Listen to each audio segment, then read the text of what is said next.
Hello friends, welcome back to our concluding session of chemical bonding. Now in the last session, in the concluding part of the session, we were discussing the differences between the electrovalent compounds and covalent compounds. Yes, that is a comparison of the properties of electrovalent and covalent compounds. We had discussed a few properties like electrovalent compounds exist as hard crystalline solids, while covalent compounds exist as gases, soft solids or liquids. Then electrovalent compounds have very strong electrostatic forces of attraction between their ions, whereas covalent compounds have weak van der Waals forces of attraction between their molecules. Then electrovalent compounds are generally non-volatile, whereas covalent compounds are volatile. Then electrovalent compounds, they are good conductors of heat, while covalent are bad conductors of heat. Then electrovalent can conduct electricity in the molten or the aqueous solution state, whereas covalent cannot conduct electricity. Then electrovalent can be electrolyzed in the aqueous solution state or in the fused state, whereas covalent compounds, only the polar covalent compounds can conduct electricity. And with respect to solubility, electrovalent compounds are soluble in water, because water also is a polar covalent compound, whereas they are insoluble in all organic solvents like benzene, carbon tetrachloride, etc.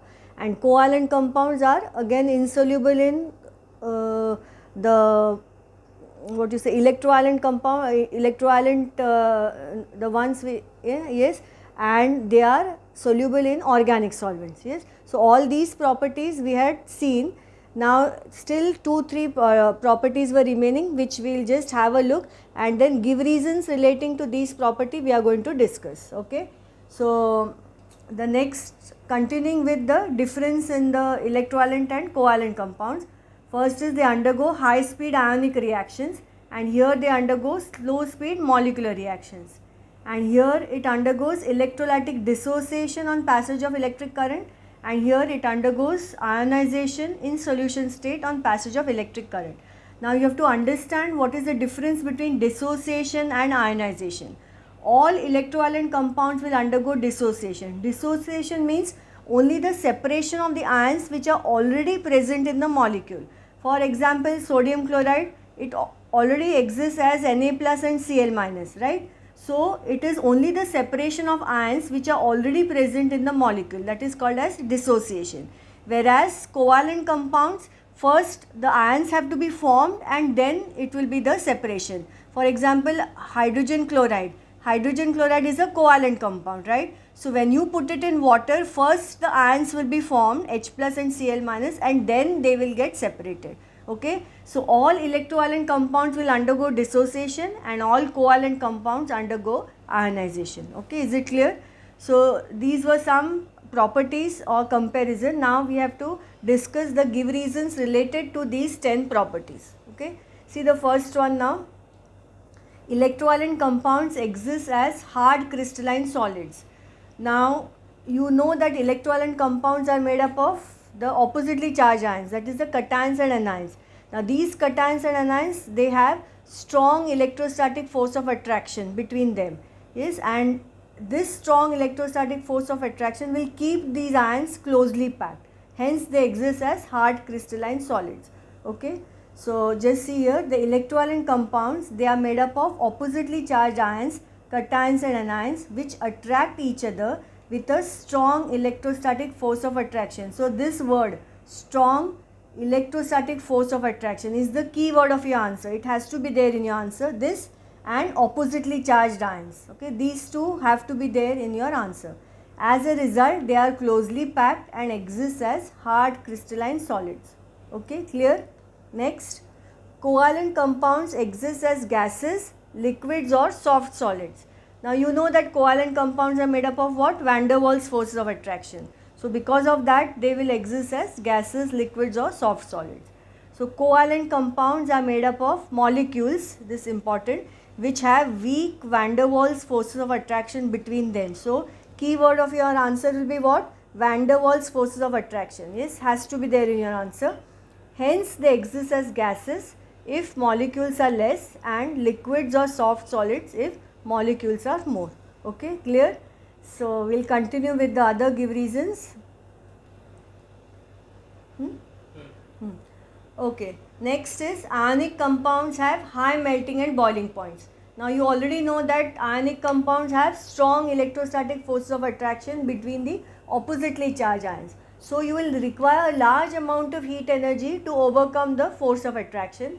Thereby they will have high melting and boiling points, correct?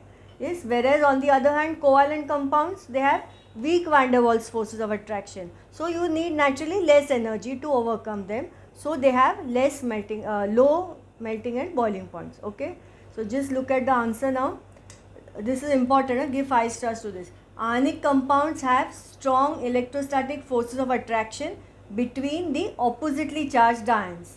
Yes. So electrostatic force of attraction again is key word of your answer. Hence, a large amount of energy, this also has to be there, is required to overcome the force of attraction, resulting in high melting and boiling points. Okay, clear? Any doubt? Okay, next. Covalent compounds have low melting and boiling points.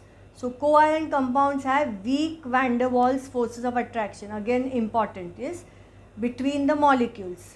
Hence, less amount of energy is required to overcome the force of attraction, resulting in low melting and boiling points. Okay, clear? Next, related to the conduction of electricity. Now, electrovalent compounds are non-conductors in the solid state, while in the molten or aqueous solution state they are good conductors of electricity.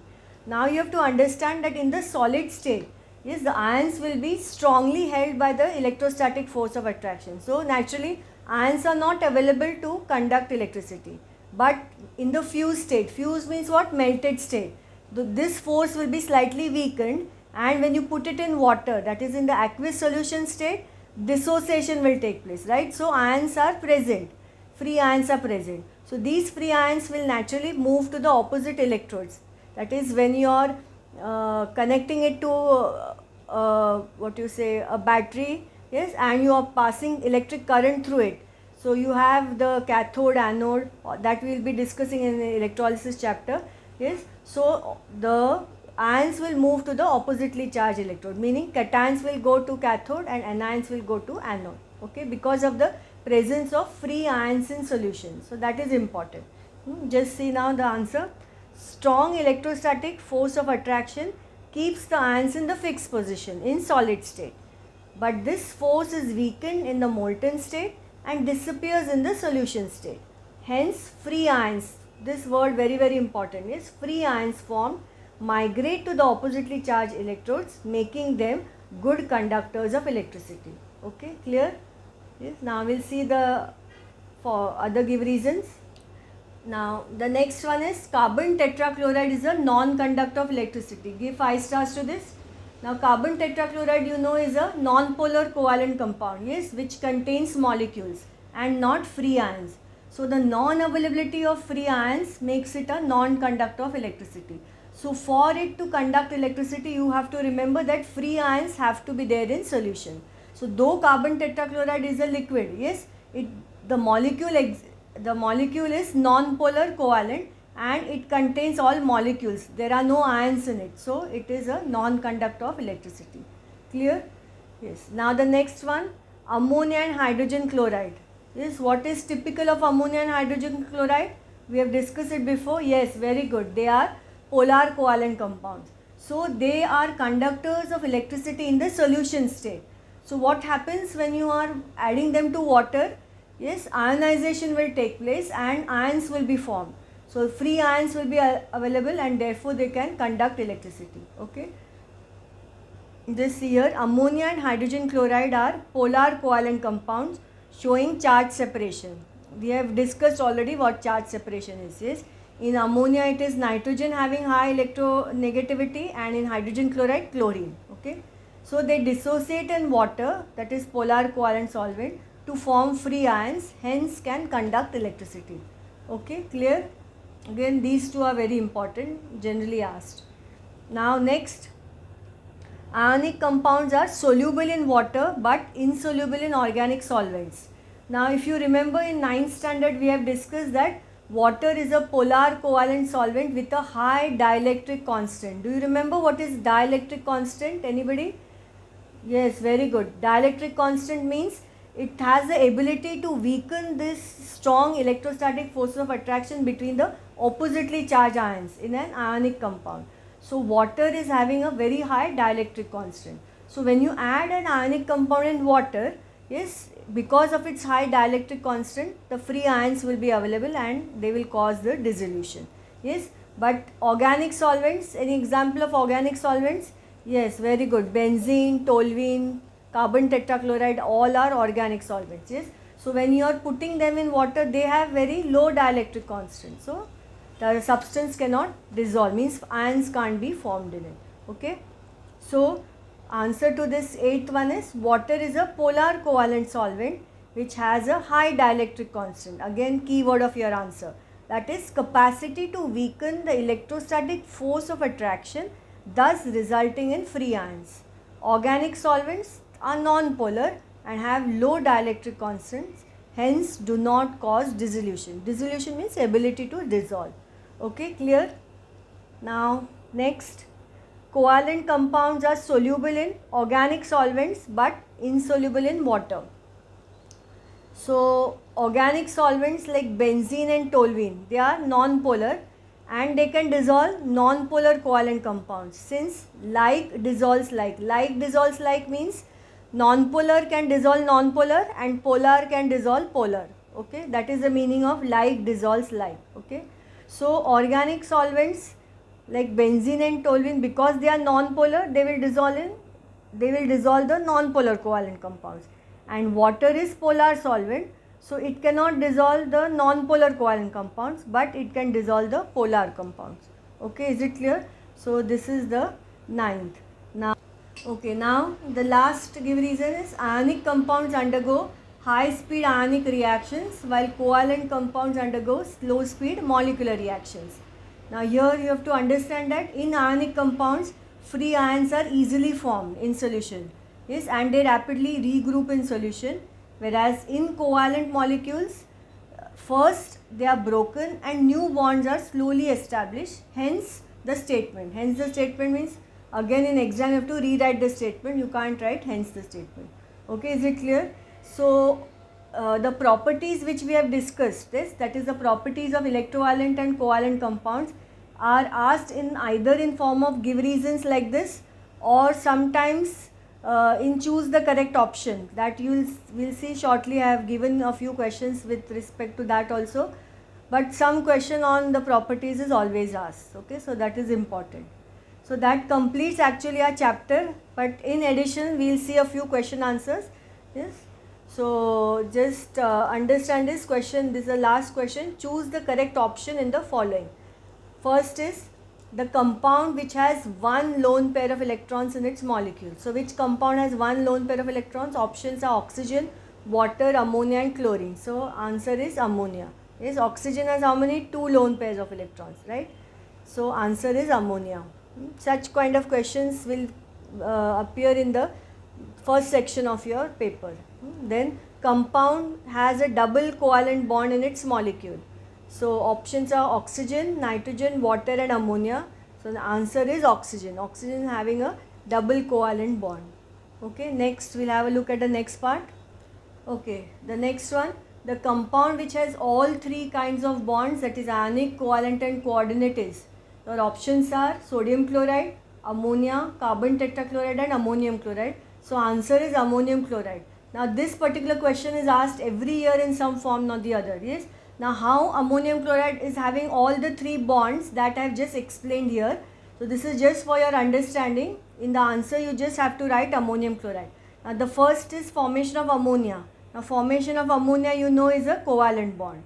Then second is formation of ammonium ion. So this ammonium molecule plus H plus ion is from water will form NH4 plus. So this is coordinate covalent, and then NH4 plus and chlorine minus.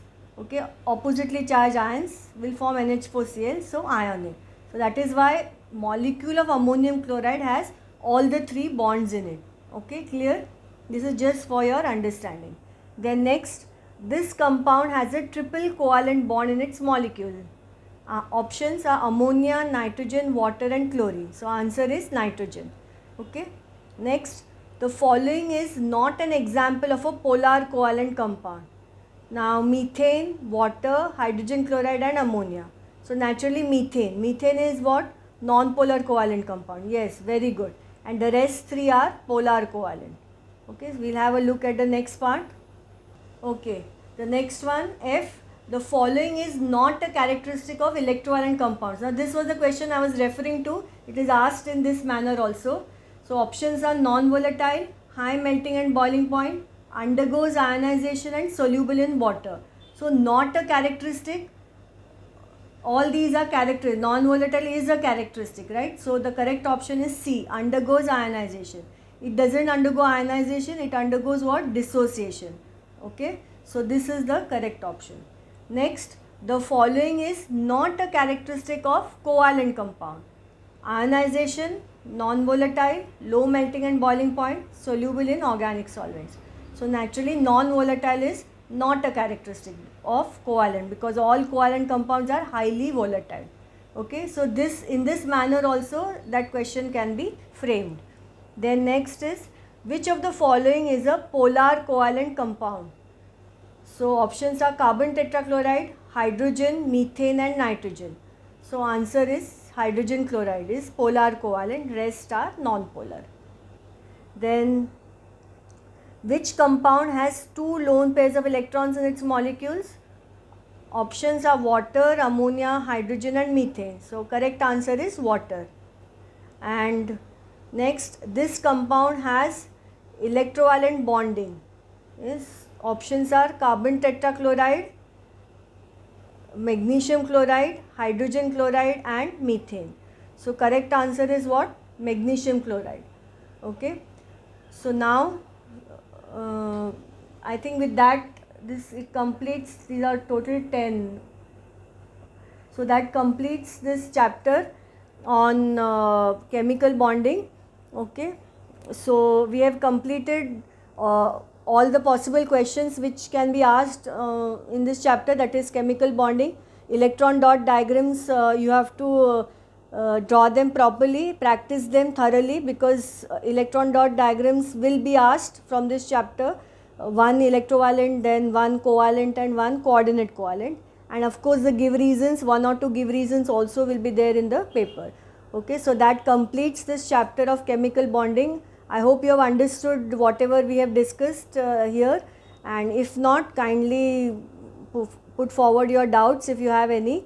Yes, so stay happy and healthy. Happy studying. Thank you.